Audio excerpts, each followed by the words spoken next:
আমি এই ঘটনাটি নিজের হাতেই লিখেছি একটি ইমেল স্টোরি। ইমেলটি লিখতে আমার অনেক জায়গায় অনেক ভুল হয়েছে, ভুল ত্রুটিগুলো আপনি ক্ষমা সুন্দর দৃষ্টিতে দেখবেন। তো চলুন এবার আমার এই ঘটনায় চলে যাওয়া যাক। ঘটনাটি যখন আমার সঙ্গে ঘটে তখনকার সময় ছিল 2013 সাল। এই 2013 সালের মধ্যে আমি একটি চাকরি করতাম, যেটা আমার বাড়ির পাশ দিয়ে একটি কোম্পানি ছিল, যেই কোম্পানিটা দুধের কোম্পানি ছিল। আর এই দুধের কোম্পানিটা অনেক অনেক দোকানে সেল করতে হতো, আর সেখানেই আমি একটা সেলম্যানের দায়িত্বে একটি চাকরি আমি নিয়েছিলাম। তো ওখানে আমি দোকানে দোকানে অর্ডার কাটতাম, এবং অর্ডার কাটার পর দিন যারা ডেলিভারি দিত মাল, তো তারা ওখানে গিয়ে তারা ডেলিভারি দিয়ে আসতো। তো ওখান থেকে আমার কোনো সমস্যা হয়নি। তবে এমন একটি ঘোর অন্ধকারের দিন চলে আসে, সেই দিনটির কথা মনে হলে আমার চোখ বেয়ে এখনও অশ্রু ঝরে পড়ে। এই দিনটি ছিল শুক্রবার রাত প্রায় 9টা বেজে গেল। আমাদের কোম্পানিটা স্বাভাবিকভাবে যেটা করতো, 6টা কি 7টার সময় আমাদেরকে ছুটি দিয়ে দিত। তো মাঝে মাঝে যদি কোনো দিন আমাদের দরকার পড়তো বা কোনো হিসাব নিকাশ, তো শুক্রবারে কিন্তু আমাদের যে কাজকর্ম এটা কিন্তু থাকতো বন্ধ। তো বন্ধ থাকাতে কিন্তু সারাদিন আমি বাড়িতেই ঘোরাফেরা করছিলাম। তো রাত্রিবেলা হঠাৎই আমাদের ম্যানেজার ফোন দিয়ে বলল যে একটি হিসাবে নাকি গন্ডগোল হয়েছে, তো ওখানে আমার যেতে হবে। তো আমাদের বাড়ি থেকে হিসাবের যে আমাদের কোম্পানি যেটা রয়েছে সেখানে যেতে আমার প্রায় 20 কি 25 মিনিটের মতো সময় লাগে। তো আমার একটা বাড়িতে সাইকেল ছিল, ওই সাইকেলটা দিয়ে আমি প্রায় 7-8 মিনিটের মতো পথ অতিক্রম করে আমি চলে যেতে পারি। তো আমি যখন আমার কোম্পানিতে যাই ম্যানেজারের কাছে, যে ম্যানেজার আমাকে খবর পাঠালো বাড়িতে যে আমাকে যেতে হবে, তো আমি কিন্তু সরাসরি ঘর থেকেই বের হয়ে পড়ি। ঘর থেকে বের হয়ে আমি কোম্পানিতে চলে আসি, এবং কোম্পানিতে অনেক রকমের হিসাব নিকাশ করলাম, এবং পুরো সপ্তাহের যে হিসাবটা ছিল সেটা হিসাব করার পর আমার ম্যানেজার আমাকে ওনার কাছ থেকে ছাড়লেন। তখন দেখি ঘড়িতে চেয়ে 9টার উপরে বাজে। তখন আমার খুব ভয় লাগছিল, কেননা আমাদের যে এলাকাটা, সেই এলাকাটা মধুপুর নাম। এই মধুপুর গ্রামের যে আশপাশের অবস্থানগুলো, এটা কিন্তু এখনও অনেক ঘন ঝোপঝাড়ে পরিণত হয়ে আছে। তো তখনকার সময় কিন্তু আরও বেশি ঘন ঝোপঝাড় ছিল। তো অ্যাম্বুলেন্স যেটা গাড়ি আর কি, যেটা লাশ বহন করে থাকে আর কি, সেই লাশবাহী গাড়িকে নিয়েই কিন্তু আমার উক্ত ঘটনার একটি ভয়ঙ্কর সম্মুখীন হওয়া। আর তখনকার সময়, যেটা আমি 2013 সালের কথা বলছিলাম, সে সময়ের আবহাওয়াটা ছিল শীতের হালকা হালকা অনুভূতি। যখন কুয়াশা হালকা করে পড়তো, পুরোটা আবছা করে চলে যেত পুরো আশপাশ আর কি, তখন হালকা হালকা ঝাপসা দেখা যেত অনেক কিছুই। তো রাত 9টার পর কিন্তু আমাদের এই মধুপুর গ্রামে মানুষজন আসা যাওয়া করে না। তখনকার সময়ের কথা, তো কারেন্টও ছিল না আমাদের গ্রামে। আর কারেন্ট না থাকায় কিন্তু মানুষজন এসে নামাজ পড়তেন এবং পরবর্তীতে ঘুমিয়ে যেতেন। আর আমি তখন সাইকেল নিয়ে আমাদের বাড়িতে যাওয়ার উদ্দেশ্যে রওনা হয়ে পড়ি। তখনই সাইকেল আমি আস্তে আস্তে করে পেডেল পাড়া দিচ্ছিলাম এবং যাচ্ছিলাম। ঠিক তখনই দেখতে পারি আমার সামনে দিয়ে এক বৃদ্ধ লোক, তিনি হাতে একটি সিগারেট জ্বালিয়ে খাচ্ছেন এবং এত জোরে জোরে হাঁটছেন। ওনার হাঁটার এই অস্বাভাবিক কাণ্ডভঙ্গি দেখে আমার বেশ অবাক লাগলো। আর ঠিক তখনই আমি দেখতে পারি ওই বৃদ্ধ লোকটা একটা ঝোপের ভিতরে গিয়ে আড়াল হয়ে পড়ে। আর আমি ওখানে ওনাকে দেখার জন্যই ঝোপের ভিতরে সাইকেলটা দাঁড় করাই। সাইকেলটা দাঁড় করানোর পরই আমার সঙ্গে ঘটে একটি বিরল কাহিনী। আমি সাইকেলটা দাঁড় করিয়ে যখন আমি সাইকেল থেকে পাটা মাটিতে রাখলাম, তখনই আমি দেখতে পারি আমি একটি বিশাল দেহি একটি রাস্তার মধ্যে আমি চলে এসেছি। কিন্তু এই রাস্তাটা আমি কোনোদিন দেখিনি এবং কোনোদিন চিনিও নি রাস্তাটি। আমার এই গ্রামের ভেতরে যদি এরকম কোনো রাস্তা থাকতো, আর যেহেতু আমি একটা সেলম্যান ছিলাম, আর সেলম্যানের দায়িত্ব কিন্তু পুরো গ্রাম ঘুরে তারপর সেলম্যানের দায়িত্ব পালন করা, আর আমার চোখে এতদিনে কিন্তু এরকম রাস্তা আমাদের গ্রামে পড়েনি। যদিও 50, 60, 70 কিলোমিটারের ভিতরে কিন্তু আমি এরকম রাস্তা আমি দেখিনি। তো এই রাস্তা দেখেই কিন্তু আমার মাথাটা একটা ঘোরান খেলো, আমার মাথা ঘুরছে এবং ভাবছিলাম ওখানে দাঁড়িয়ে দাঁড়িয়ে কী ব্যাপার, আমি এখানে চলে আসলাম কি করে।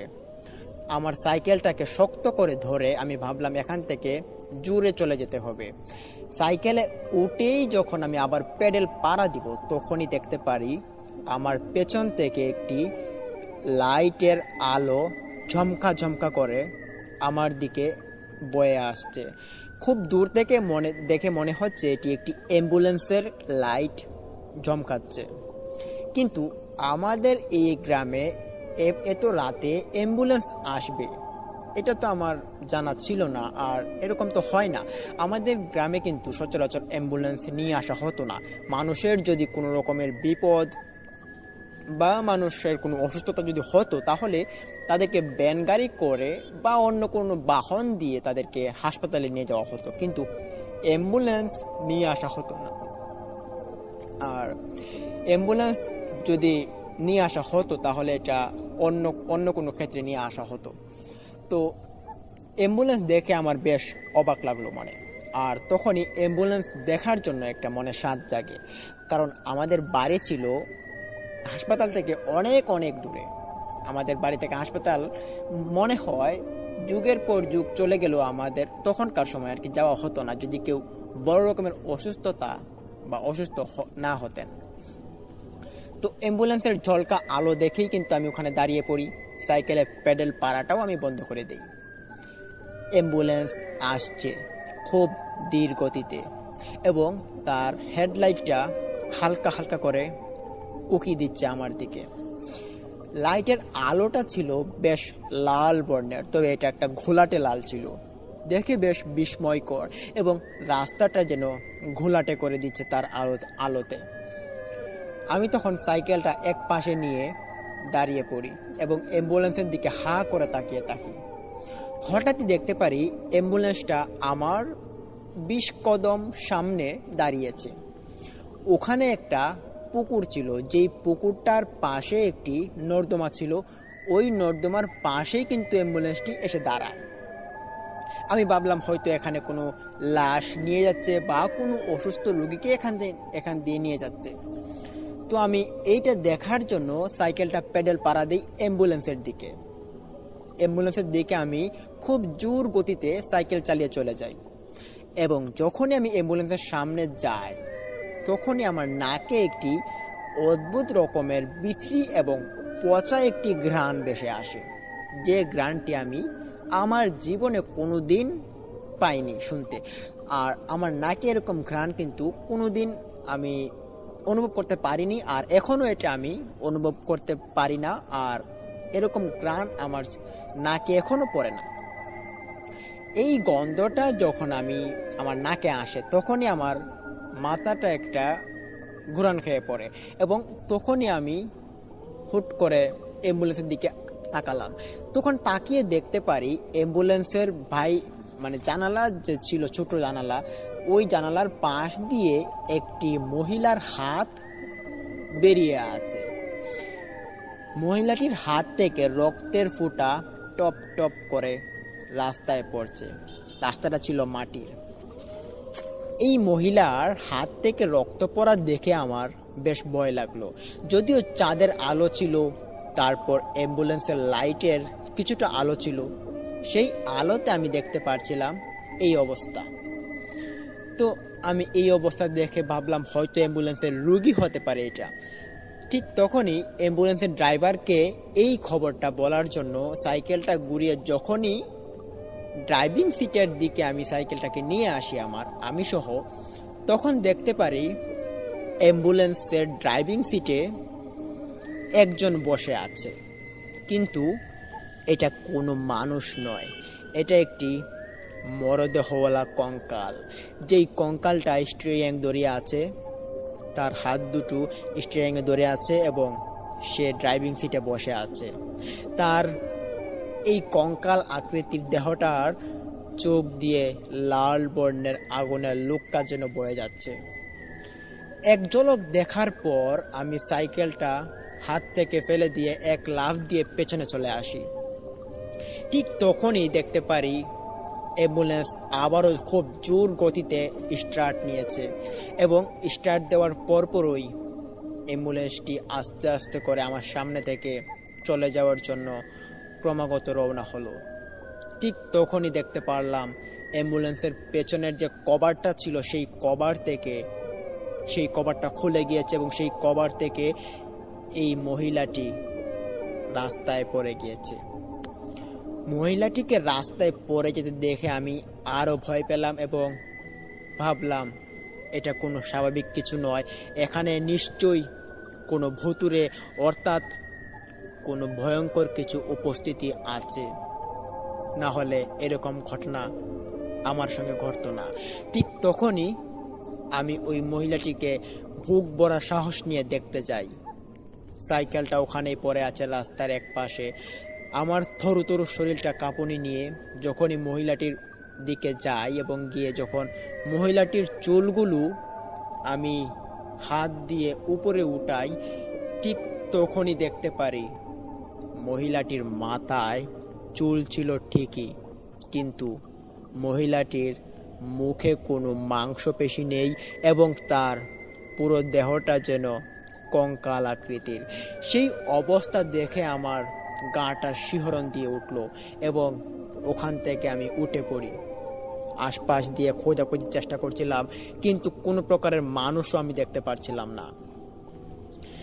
এই মহিলাটির এই অবস্থা দেখে আমার আর বুঝতে বাকি রইল না যে এগুলো অন্য কোনো জগতের প্রাণী বা অন্য কোনো জগতের কোনো বিশেষ প্রজাতি। তখনই আমার এক দাদুর কথা মনে হয়, যিনি বলেছেন এই রাস্তার কথা, যে আমাদের এই গ্রামে এমনও রাস্তা রয়েছে যে রাস্তাগুলো দিয়ে অনেক খারাপ জিন, পিশাচ এবং অন্য প্রজাতির প্রাণীরা ঘোরাফেরা করে। সেই কথা মনে হতেই আমার আরও ভয়ে শিহরণ দিয়ে উঠল শরীরটা। ঠিক তখনই আমি দেখতে পারি অ্যাম্বুলেন্সটা আবারও খুব দূর থেকে একটা ড্রাইভ লয়েছে। এখন আমাদের দিকে আবারও অ্যাম্বুলেন্সটা ক্রমাগত আসছে। আমি তখন অ্যাম্বুলেন্সটাকে হা করে তাকিয়ে দেখতে লাগলাম এবং ভয়ে আমার শরীরটা থরথর ভাব। ঠিক তখনই আমি দেখতে পারি অ্যাম্বুলেন্সটা কিছুক্ষণ এসেই সে খুব জোর গতিতে আমার দিকে চলে এসেছে এবং ওই মহিলাটির উপরে অ্যাম্বুলেন্সের চাকা তুলে দিয়েছে। অ্যাম্বুলেন্সের চাকা তোলার সঙ্গে সঙ্গে আমি শুনতে পারি মহিলাটি বিকট স্বরে একটি আওয়াজ করেছে এবং সেই আওয়াজ এতটা জোর প্রবণ হয়েছে যেটা আমার মাথায় ধরার মতো না। আমি তখন আরও একটি জিনিস লক্ষ্য করতে পারি, যেটা অ্যাম্বুলেন্সের জানালা দিয়ে সেই মহিলাটির হাতটা, যেটা আমি দেখেছিলাম সেই সময় যে রক্ত চুই চুই করে পড়ছে, সেই রক্তওয়ালা হাতটা এখনও জানালা দিয়ে ঝুলে আছে। দেখে আরও বিস্ময়কর হলাম এবং কিছুক্ষণ পরে দেখতে পারি মহিলাটির উপরে চাকা তুলে দিয়ে কিছুক্ষণ সামনে এগিয়ে খানিকক্ষণের মধ্যেই সে অ্যাম্বুলেন্সটা আবার দাঁড় করালো। তখন আমি সেই সময় দেখতে পারি যে অ্যাম্বুলেন্সের পেছন থেকে এক পানির মতো জলস্রোত যেন রাস্তার মধ্যে এক ছাপ ফেলে চলে গিয়েছে। অ্যাম্বুলেন্সের পেছনের লাইটের আলো এবং চাঁদের আলোতে আমি যতটুকু দেখতে পেয়েছি সেটা কোনো পানির দাগ নয়, এটি একটি মারাত্মক রক্তের দাগ। এটা কি রক্তের দাগ নাকি অন্য কিছু সেটা আমি বিশ্বাস বা বোঝার জন্য আমি এটাকে হাতে নেই।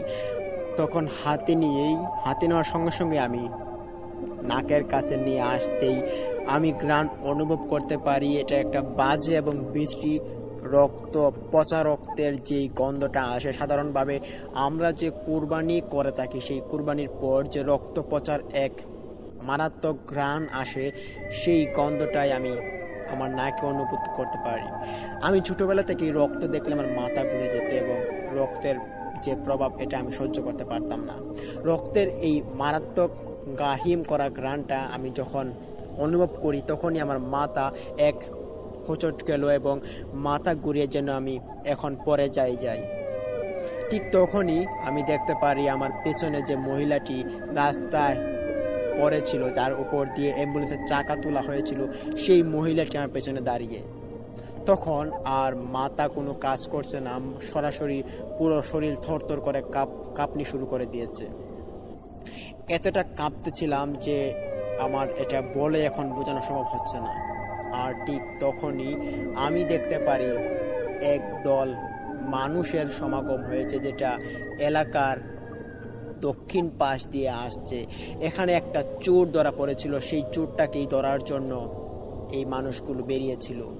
তাদের চিৎকার চেঁচামেচি শোনার পর এই অ্যাম্বুলেন্সটা দেখতে পারি ক্রমাগত একজোট করে টান শুরু করে দেয় এবং টান দিয়ে সে এখান থেকে গায়েব হয়ে যায় কিছুক্ষণ এগিয়েই। আর ঠিক তখনই দেখতে পারি ওখান দিয়ে কয়েকজন যুবক বয়সের মানুষ যাচ্ছে, কিন্তু ওই মানুষগুলো কোথা থেকে এসেছে এবং এই মানুষগুলো কারা সেটা আমি আর বুঝতে পারিনি। এই রাস্তা দিয়ে এরকম মানুষের সমাগম আমি কোনোদিন দেখিনি, তবে এখানে যারা যারা মানুষ ছিল তাদেরকেও কিন্তু আমি কোনোদিন দেখিনি এবং চিনিও না। আমাকে দেখে তারা পাশ কেটে চোর খোঁজার উদ্দেশ্যে তারা রওনা হয়ে পড়ে, কিন্তু আমার হাতে থাকা সাইকেল দেখে তারা বুঝতে পারে আমি একজন স্বাভাবিক ভালো মানুষ। দেখে ওরা চলে যায়, আমাকে কিছু জিজ্ঞাসা করেনি।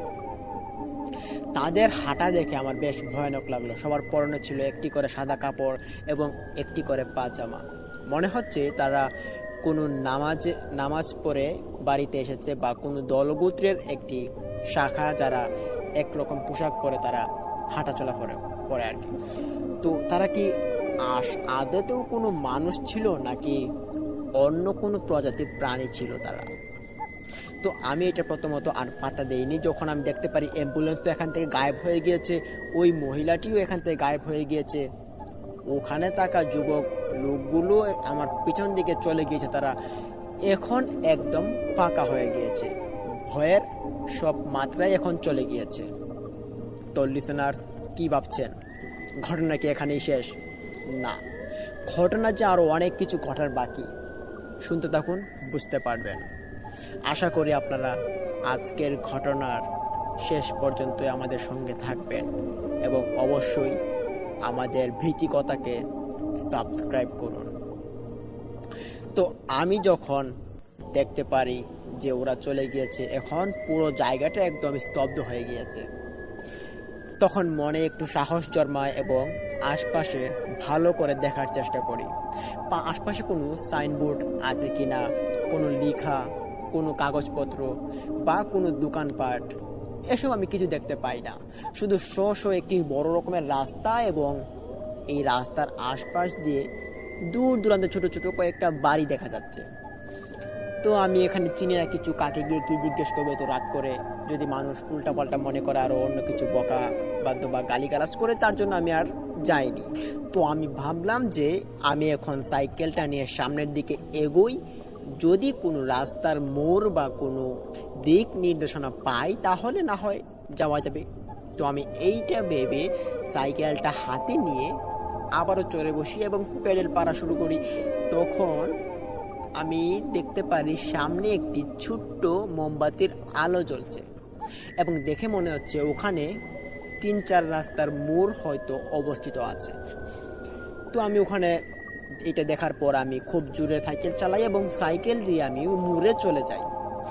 মোড়ে গিয়ে দেখতে পারি এখানে একটি বড় রকমের মোমবাতি জ্বালানো আছে এবং তার ঠিক পাশে একটি মুরগি পোড়া এবং তার সঙ্গে কিছু বিরিয়ানি এবং তার সঙ্গে অনেক রকমের গরুর মাংস, মুরগির মাংস এবং অনেক কিছু খাবারের আইটেম একটি কলা পাতার উপরে বিছিয়ে দিয়েছে কোনো এক ব্যক্তি। দেখে মনে হলো গ্রাম্য ভাষায় যেটা ভোগ দেয়।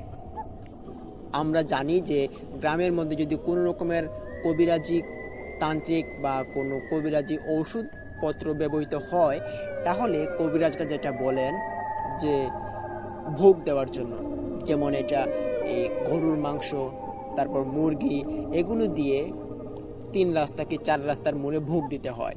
তো এটা আমরা গ্রামে যারা যারা বসবাস করি তারা অনেকেই কিন্তু এই ঘটনাটা জানি যে কবিরাজরা এরকম কাজকর্ম করে থাকে খারাপ জিনগুলোকে ছাড়ানোর জন্য বা ভালো কিছু করানোর জন্য। তো এইটা দেখার পর কিন্তু আমার মনে পড়ে যায় যে এগুলো ভোগ এবং হয়তো কোনো মানুষ এখানে দিয়ে গিয়েছে।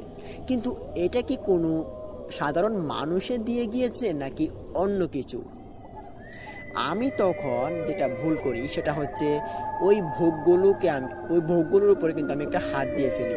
হাত দেওয়ার সঙ্গে সঙ্গে মানে আমি হাত দিয়েছিলাম কিন্তু ভোগটা দেখার জন্য। হাত যখনই আমি বিরিয়ানির উপরে দিলাম তখনই মাটির নিচটা একটা কাঁপুনি দিয়ে উঠলো, মনে হলো ভূমিকম্পের এক প্রভাব আমাকে ছুঁয়ে গেল।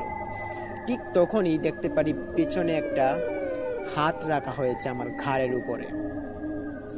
হাতটা এমন শক্তভাবে আমার ঘাড়ে চেপে ধরেছে, আমি উঠতেও পারছি না, নাড়াচাড়াও করতে পারছি না, এবং আমি যে হাতটা ভোগের উপর দিয়েছি সেটা দেখে আমি হাতটা আমার দিকে নিয়েও আসতে পারছি না। মনে হচ্ছে আমার শরীরটা একদম এখন জমে গিয়েছে, বরফে যেভাবে আটকে যায় সেভাবে হয়তো আমার শরীরটা এখন আটকে গিয়েছে। তখন খুব জোর করছিলাম আমার মনের সঙ্গে যে এখান থেকে ওঠার জন্য। ঠিক তখনই আবারও অনুভব করতে পারে সেই বিশ্রী রক্তের ঘ্রাণটা আমার নাকে আবারও ভেসে আসছে। তবে এটা এখন আর কোথাও থেকে নয়, এটা আমার ঘাড়ের উপরে রাখা হাতটা থেকেই এই বিশ্রী ঘ্রাণটা, রক্তমাখা গা হিম করা ঘ্রাণটা আমার নাকে আবারও এসেছে।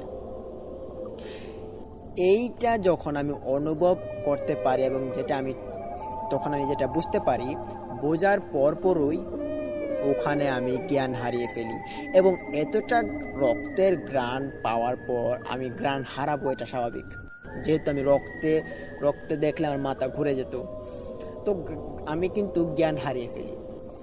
জ্ঞান হারিয়ে ফেলার পর এখানে কি হয়েছে এই আধা ঘন্টার ভেতরে এটা আমার জানার বাইরে। আধা ঘন্টা পর আমি শুনতে পারি আশপাশে কেমন জানি ঘোল মিটিংয়ের মতো একটি ভয়ঙ্কর আওয়াজ আমার কানে ভেসে আসছে। তখন আমার চোখটা আবারও খুলে যায়। চোখ খোলার পর দেখতে পারি আমি যেখানে জ্ঞান হারিয়ে পড়েছিলাম সেখানেই পড়ে আছি। তবে এখন এই পরিবেশটা বেশ অন্যরকম হয়ে গিয়েছে। আমি তখন দেখেছিলাম এখানে একটি রাস্তার মোড়ে একটি মোমবাতি ছিল, এখানে একটি ভোগ ছিল, যেই ভোগের মধ্যে ছিল গরুর মাংস, বিরিয়ানি এবং মুরগির মাংস এবং আরও অন্য রকমের আইটেম ছিল। কিন্তু জ্ঞান ফেরার পর দেখতে পারি আশপাশে অনেক অনেক মানুষের সমাগম হয়েছে। না, এদেরকে মানুষ বললে ঠিক হবে না, এগুলো অন্য প্রজাতির প্রাণী এখানে সৃষ্টি হয়েছে, যেই প্রাণীগুলোকে আমি আমার জীবনে কখনো দেখিনি। এরা দেখতে বেশ মানুষের মতো, কালো কাপড় পরিহিত এবং এদের চুলগুলো বেশ উস্কো খুস্কো মাটিতে ছুঁয়ে ছুঁয়ে যাচ্ছে এবং তাদের হাতের নখগুলো দেখা যাচ্ছে স্পষ্ট, খুব বড় বড় চাঁদের ফসফটা আলোতে। দেখে আমার মুখ থেকে চিৎকার দেওয়ার জন্য আমি উতলা হয়, কিন্তু গলা দিয়ে কোনো রকমের আওয়াজ কিন্তু আমি বের করতে পারিনি। আর ওখানেই কিন্তু আমি ওখানে পড়ে থাকি। আর আমার পড়ে থাকাটা ওখানে কয়েকজন প্রাণী আকৃতির মানুষ আমাকে হয়তো দেখছে এবং আমার আশপাশ দিয়ে ঘুরছে, আমি এটা অনুভব করতে পারি। মনের ভিতরে সাহস জমা করে নিয়ে আমি ওখানে ঘুমানোর বান ধরে শুয়ে থাকি, তারা যাতে মনে করে আমি এখানে অজ্ঞান হয়ে পড়ে আছি। খানিকক্ষণ পরই আমি দেখতে পারি একটা হাত এসে আমার পায়ের উপরে পড়েছে এবং সেই হাতটা আমাকে ক্রমাগত টান শুরু করে দিয়েছে। ওই হাতটা এতটা ধারালো ছিল এবং এতটা বিশ্রী ছিল যেটা আমার পায়ে ধরার পর আমি অনুভব করতে পারি আমার পাটা একদম ভিজে গিয়েছে এবং পাটা মনে হচ্ছে কেটে গিয়েছে। কাটা কাটা দাগ, যেভাবে যদি শরীরে এসে বিঁধে যায় বা শরীরে আঘাত করে, এরকম একটি আঘাত আমার পায়ের মধ্যে হয়েছে। আঘাতটা যখন আমি পাই তখন আমি একটা চিৎকার দিয়ে উঠি, আর সেই চিৎকার দেওয়ার পরপরই আমি দেখতে পারি যে আমার আশপাশে যত অবয়ব ছিল এবং ওখানে যে আমার পাটা ধরে যে টান ছিল তারা সহ সবাই এখান থেকে নিমিষের ভিতরে উধাও হয়ে গিয়েছে। তাদের এই অস্বাভাবিক উধাও হওয়া দেখে আমার শরীর আরও থরু করে কাঁপতেছিল। আমার পুরোটা শরীর কাঁপনিওয়ালা শরীরটাকে নিয়ে আমি আস্তে আস্তে করে উঠে দাঁড়াই। উঠে দাঁড়ানোর পর আমার মনে হচ্ছে আমি এখন এক কদম পাও আর এগোতে পারবো না, এখানেই পড়ে থাকতে হবে এবং এখানে পড়ে থেকেই আমার আজকের রাতটা কাটিয়ে দিতে হবে, কেননা শরীরে এক ফুটা আমি শক্তি পাচ্ছিলাম না। ঠিক তখনই আমার চোখ যায় আমার পায়ের দিকে, পায়ের গোড়ালি যেখানে থাকে ওখানে দিকে আমার চোখ যায়। দেখতে পারি আমার পাটা ভীষণভাবে কেটে গিয়েছে এবং কাটা কাটা দাগওয়ালা যুক্ত বর্ণ আমার পায়ের মধ্যে এক বিশ্রীভাবে আঘাত করে চলে গিয়েছে। আর সেখান থেকে বেরিয়ে আসছে সেই গাহিম করা দুর্গন্ধওয়ালা রক্ত, সেটি আমার নাকে ভেসে আসছে। বেশ বাজে একটি পরিস্থিতি। আমি তখন আশপাশে খোঁজাখুঁজির চেষ্টা করছি কোনো পুকুর বা কোনো ঘাট পাই কিনা, কিন্তু কোনো পুকুর এবং কোনো ঘাট নেই। যেহেতু এটি একটি অচেনা জায়গা এবং এই রাস্তা আমি আমার জীবনে কখনো দেখিনি, তো ভাবতে ভাবতে আমি হঠাৎই এক অরণ্যে হারিয়ে যাই। আমি তখন আবারও সেন্সলেস হয়ে যাই। তখনই আমি স্বপ্নে দেখেছিলাম যে আমার সামনে কয়েকটা ছায়ামূর্তি মানব উদয় হয়েছে এবং তারা এসে বলছে যে এখান থেকে চলে যাও, এখান থেকে চলে যাও, আমরা এখানে বিচরণ করব, আমাদের রাতটাকে নষ্ট করে দিও না, এখান থেকে চলে যাও, না হলে তোমার খুব ক্ষতি করে ফেলবো। সেটা স্বপ্ন ছিল কিনা সামনাসামনি এসে বলেছিল সেটা আমি অনুভব করতে পারিনি। আমি তখন আবারও লাফিয়ে উঠে পড়ি রাস্তা থেকে। শরীরে কিন্তু এক ফোঁটাও শক্তি নেই। রাস্তা থেকে আমি উঠে আশপাশে খোঁজাখোঁজার চেষ্টা করি, কিন্তু তখনও দেখতে পারি যে রাত এখনও কাটেনি। রাতের আধার এখনও নিমজ্জিত হয়ে আছে গভীর অন্ধকারে। তখন আমার সাইকেলটা খোঁজার চেষ্টা করি, আর সাইকেলটা আমি ধীর গতিতে খুঁজতে খুঁজতে দেখতে পারি ক্ষেতের এক পাশে এক কোণে পড়ে আছে এবং সেখানে কোনো ফসলাবাদি নেই এবং কোনো রকমের যে আমার চেনা পরিচিত কোনো গাছালি যেটা আমি সাধারণভাবে দেখে থাকতাম আর কি, সেটা আর নেই। এখানে যে কয়টা গাছপালা আমি দেখেছি সেই কয়টা গাছপালা কিন্তু একটাও আমার চেনার মতো না, সবগুলো অচেনা গাছপালা। তো এই ভয়ঙ্কর পরিস্থিতি, ভয়ঙ্কর জায়গার সম্মুখীন হয়ে আমি যে টিকেছিলাম সেটাই তো অনেক বেশি ছিল। আর এদিকে আমি দেখতে পারি আমার সাইকেলটা ধরে অন্য কেউ একজন টান শুরু করেছে। মনে হচ্ছে কোনো এক মানব আকৃতির বিশেষ কেউ সে আমার সাইকেলটা নিয়ে যাওয়ার জন্য প্রাণগত চেষ্টা করছে, কিন্তু সাইকেলটা সে নাড়াতে অসক্ষম। আস্তে আস্তে করে সাইকেলটাকে সে নিচের দিকে টানছে। মনের ভিতরে এক প্রকার জোর নিয়ে একটা দৌড় দিই সাইকেলের দিকে। যেহেতু তখন আমি এক যুবক বয়সী ছিলাম, তো যুবক থাকাতে শরীরের শক্তি কিন্তু পুরোটা একদম নিঃশেষ কিন্তু হয়ে যায়নি। তো আমি সাইকেলের নিকট যাই। সাইকেলের নিকট গিয়ে যখন আমি সাইকেলটাকে হাত ধরি, সাইকেলের মধ্যে যখন আমি হাত রাখি সাইকেলটা তোলার জন্য, তখনই এক অদ্ভুত প্রকার শক খেলাম আমি আমার সারা শরীরে। এক শক খেয়ে আমি পেছনে ছিটকে পড়ে যাই এবং তখনই দেখতে পারি যে আমার সামনে উদয় হয়েছে এক কালো মানব পিশাচ, যেটা আমার সাইকেল ধরে টানছিল এতক্ষণ। দেখতে পেরে বেশ অবাক চিত্তরে চিৎকার দেওয়ার চেষ্টা করি, কিন্তু চিৎকার যে আর গলাতে নেই, কথা বলার শক্তিটাও আর গলাতে নেই। তখনই আমি দেখতে পারি সে আমার সাইকেল ক্রমাগত টেনে নিয়ে হিঁচড়ে নিয়ে যাচ্ছে জঙ্গলের দিকে। আমি তখন তার পেছন পেছন ধাওয়া করি আস্তে আস্তে করে। আমার শরীরে যদি এক প্রকার শক্তিও থাকতো তাহলে কিন্তু সাইকেলটাকে আমি টান দিয়ে রেখে দিতে পারতাম, কেননা এই রাতের গভীরে আমি আমার সাইকেল ছাড়া যে পুরোটা অসহায় সেটাও কিন্তু আমার মাথায় ছিল। সাইকেল আমার যে করেই হোক নিতে হবে। মনের ভিতরে এক প্রকার জেদ বাঁধলাম এবং ওই যে কালো আকৃতির মানব আকৃতির পিশাচটা, সেটার পিছনে আমি ছুটার চেষ্টা করি। হাঁটতে হাঁটতে মানব আকৃতির পিশাচটার আমি প্রায় ধরি এমন একটা অবস্থা, কিন্তু সাইকেলে যে আমি আবার হাত দেবো সেটার কিন্তু আমি কোনো রকম শক্তিও খুঁজে পাচ্ছি না যে সাইকেলটাকে আমি হাত দিয়ে তার কাছ থেকে নিয়ে চলে আসি। কেননা প্রথমবার সাইকেলে হাত দেওয়ার সঙ্গে সঙ্গে যে শক খেলাম, সেই শকে আমার শরীরটা আরও দুর্বল এবং আরও নিস্তেজ হয়ে পড়ে। তো সেটা মনে হওয়াতে সাইকেলে আর হাত দিইনি। আমি দেখতে লাগি যে সাইকেলটা নিয়ে সে কোথায় যাচ্ছে। দেখতে দেখতে বেশ দূরে চলে যাচ্ছে সে। আমিও প্রায় হাঁটার ক্রমাগত জোর বাড়িয়ে দিচ্ছি, সেও আমার সঙ্গে সঙ্গে হাঁটার জোর বাড়িয়ে দিচ্ছে। অনেক দূর থেকে দেখা যাচ্ছে যে অ্যাম্বুলেন্সের যে সেই লাইটটুকু, যেটার লাল বর্ণের আলো ছিল এবং একটু একটু ঘোলাটে ছিল, সেই আলোটা আবারও ভেসে আসছে আমার চোখের দিকে। দেখতে পেরে আর অচেনার বাকি রইল না, চিনে গেলাম যে এটা সেই লাশবাহী গাড়ি অ্যাম্বুলেন্স, যেটা কিনা আমি আগেও দেখেছিলাম আজকে রাতে।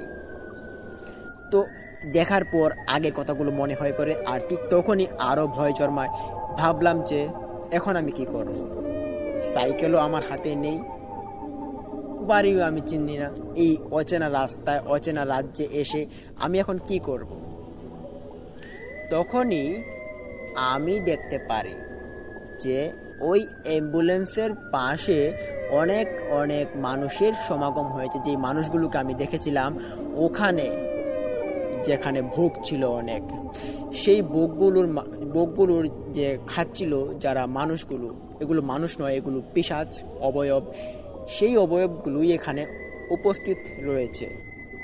তাদের পরনে বেশ কালো কাপড় এবং চুলগুলো উস্কো লম্বা লম্বা।